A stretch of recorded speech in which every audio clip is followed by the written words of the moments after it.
China has hit back after the US House of Representatives passed a bill which could see the social media app TikTok banned in America. A Chinese Foreign Ministry spokesperson said the vote broke international trade and fair competition rules. He also accused Congress of adopting the logic of a bandit. There have been concerns for some time about China's influence over TikTok. If approved by the Senate, the bill would give social media giant's Chinese parent company ByteDance 6 months to sell its controlling stake, or the app would then be blocked in the US.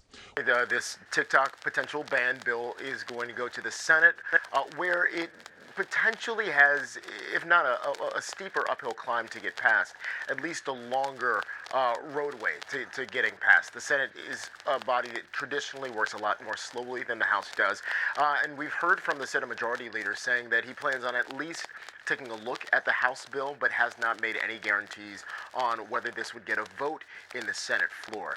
We have heard from some senators saying that they think there potentially could be some changes, some amendments made to the bill that was brought over from the House, and then potentially that could get a vote, and then potentially that could get passed into law and signed into law by President Biden. But we are potentially here, and potential is the key word, a couple of months away from any of that happening, according to some of them.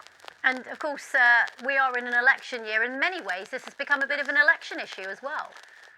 That's right. And so when it comes to both President Biden and former President Donald Trump, they've weighed in a bit on this issue. President Biden and the White House has said that he would sign this bill if it does in fact pass in the Senate. That's despite the fact that they recently, the Biden campaign recently put up their own TikTok account. Former President Donald Trump has backed away a bit from his original stance supporting the idea of banning TikTok, now saying that he doesn't think that should happen. The question, though, is going to be, if this actually does end up passing, how much of a wedge issue this could be for voters. Significantly, there are younger voters across the country who are opposed to this type of legislation. That's a group that both of these parties have been looking to really tap into. And so, again, the question is going to be if that is going to be a big enough factor for them not to turn out for either one of these candidates. And Jared, there have been concerns amongst some.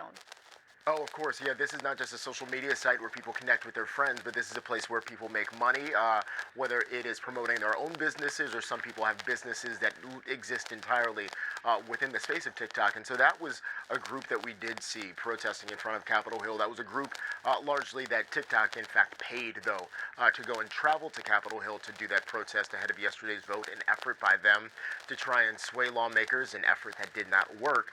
But we have heard from the CEO of TikTok that they're going to continue trying to push the users of all likes to continue getting in contact with their members of Congress to try and, again, at least slow down this legislation as it makes its way through the Senate.